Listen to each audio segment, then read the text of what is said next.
Islamic scholar الشیخ القاری مبشر حسن کے official channel القرآن مال تجوید کو سبسکرائب کیجئے، جہاں پر سکھلایا جائے گا نورانی قاعدہ، تجوید، قرأت، کمپیوٹر قرآن، وظائف اور پیش کی جائیں گی طلبہ کی ایکٹیویٹیز۔ الله بكل شيء عليما وقال النبي صلى الله عليه وسلم أنا خاتم النبيين لا نبي بعدي أو كما قال عليه الصلاة والسلام۔ ہے وہی ختم الرسل، ان پر نبوت ختم ہے وہی ختم الرسل، ان پر نبوت ختم ہے، بعد رب سرکار پر ہر افضلیت ختم ہے، یہی فرمان ہے رب کا اور یہی ایمان ہے میرا، نبوت ختم ہے تم پر کہ ختم الانبیاء تم ہو۔ میرے اساتذہ کرام اور میرے ہم مکتب ہم مشن ساتھیوں، آج میں اس مختصر سے وقت میں آپ حضرات کے سامنے عقیدہ ختم نبوت کی اہمیت و ضرورت کے طویل اور مفصل موضوع پر گفتگو کرنا چاہتا ہوں۔ سامعین محترم، ختم نبوت کہتے ہیں حضور کے بعد کوئی نبی پیدا نہ ہوگا، چاہے ذلی و بروزی یا تشریعی اور غیر تشریعی ہو۔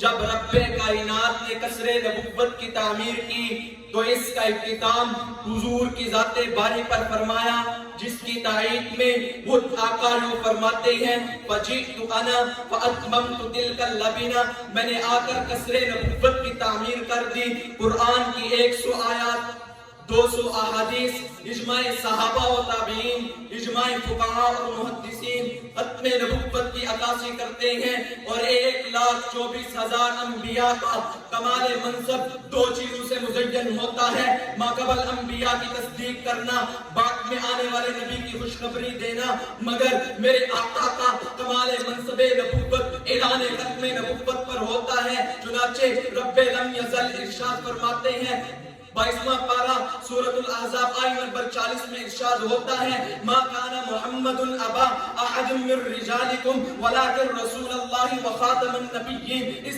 آیت کی تفسیر میں خود آقا یوں فرماتے ہیں انا خاتم النبیین لا نبی بعدی۔ سورۃ المائدہ آیت نمبر 3 میں ارشاد ہوتا ہے الیوم اکملت لکم دینکم واتممت علیکم نعمتی۔ اس آیت کی تفسیر میں رئیس المفسرین حضرت عبداللہ ابن عباس فرماتے ہیں لم ینزل بعد هذه الآیہ، اس آیت کے بعد کسی اور احکام اور دین کی ضرورت نہیں، تو لہذا حضور کے بعد کسی اور نبی کی ضرورت نہیں۔ احادیث مبارکہ سے بھی عقیدہ ختم نبوت کی اہمیت خوب واضح ہوتی ہے۔ ترمذی جلد نمبر 2 صفحہ نمبر 51 میں ہے ان الرسالۃ والنبوۃ قد انقطعت فلا رسول بعدی ولا نبی بعدی۔ صحیح مسلم جلد نمبر 1 صفحہ نمبر 199 میں ہے ارسلت الی الخلق کافہ وختم بی النبیون۔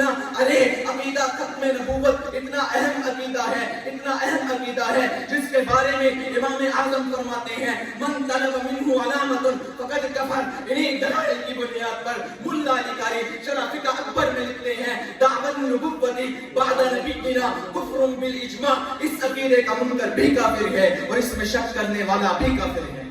ہم ختم نبوت والے ہیں، پرچار اسی کا کرتے ہیں، پکا یہ عقیدہ اپنا ہے، اظہار اسی کا کرتے ہیں۔ سامعین ذی وقار، بات نہیں ختم نہیں ہوتی، وقت گزرتا گیا۔ جب فتنہ قادیانیت نے اپنے پر نکالنا شروع کیے تو خانمادہ دارالعلوم میاں شاہ عبد الرحیم سہارنپوری نے اس فتنے کا تعاقب کیا۔ مولانا سید انور شاہ کشمیری رحمۃ اللہ علیہ نے دارالعلوم دیوبند سے علماء کی پوری جماعت تیار کی۔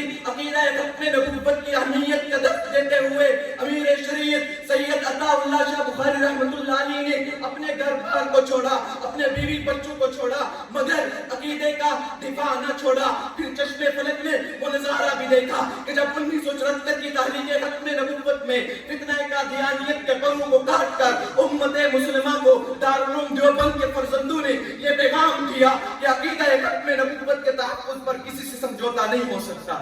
سامعین محترم، عقیدہ ختم نبوت فقط مسئلہ نہیں بلکہ اسلام کے اجماعی عقائد میں سے ہے۔ ختم نبوت کے بغیر شخصی طور پر کوئی بھی شخص اپنا ایمان ثابت نہیں کر سکتا۔ مثال کے طور پر اگر کوئی شخص اللہ کی ذات و صفات کا قائل ہو مگر وحدت کا قائل نہ ہو تو علم کلام کے ماہرین اس کو موحد تسلیم نہیں کرتے. اسی طرح اگر کوئی شخص حضور کی نبوت کا قائل ہو، حضور کی رسالت کا قائل ہو مگر ختم نبوت کا قائل نہ ہو تو یہ شخص بھی مسلمان کہلوانے کے لائق نہیں ہے. تو میرے دوستو، آج پھر سے فتنہ قادیانیت اپنے پروں کو نکالنے کی کوشش میں لگا ہوا ہے. تو آج ضرورت ہے کہ مسلمان بھائیوں کے ایمان کو بچایا جائے اور فتنہ قادیانیت کا رد کیا جائے. غلامان محمد کو سدا بیدار رہنا ہے، غلامان محمد کو سدا بیدار رہنا ہے. ابھی ختم نبوت پر بہت ہوشیار رہنا ہے، پھر ختم نبوت سے تو کٹ جائیں گے دنیا سے. عقیدہ نہ رہا قائم تو پٹ جائیں گے دنیا سے. فقط ختم نبوت سے مسلمانی سلامت ہے، فقط ختم نبوت سے مسلمانی سلامت ہے، وگرنہ یہ مسلمانوں قیامت ہی قیامت ہے.